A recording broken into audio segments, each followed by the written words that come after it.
জুলাই বিপ্লবের মাধ্যমে নতুন করে একটি দায়িত্ব অর্পিত হয়েছে। এই দায়িত্ব ঐতিহাসিক দায়িত্ব। রাজনৈতিক দলগুলি ঐক্যবদ্ধভাবে যেটির আহ্বান করা হয়েছে জাতীয় ঐক্য, সেই জাতীয় ঐক্যে রাজনৈতিক দলগুলিকে সম্পৃক্ত করার মধ্যে সাম্যতা থাকতে হবে, ন্যায্যতা থাকতে হবে। একই সাথে এই রাজনৈতিক দলগুলি যদি তাদের আধিপত্যবাদ, পেশিশক্তি, কালো টাকার প্রভাব এগুলো থেকে মুক্ত হয়ে সত্যিকার অর্থেই নিজে নিজে সংস্কার সাধন করে জাতীয় ঐক্য গড়ে তোলে, তখনই এই জাতীয় ঐক্য প্রক্রিয়ায় 18 কোটি মানুষ আবার উজ্জীবিত হবে। ৭১ হচ্ছে আমাদের শিকড়, আর ২৪ হচ্ছে আমাদের অস্তিত্ব।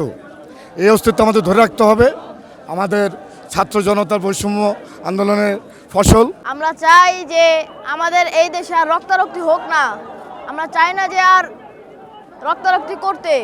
যে আমাদের মেধাদের বাদ দিয়ে অমেধা যারা মেধাবী নয় তাদেরকে দিয়ে এই স্বাস্থ্য সেক্টরকে ধ্বংস করেছে।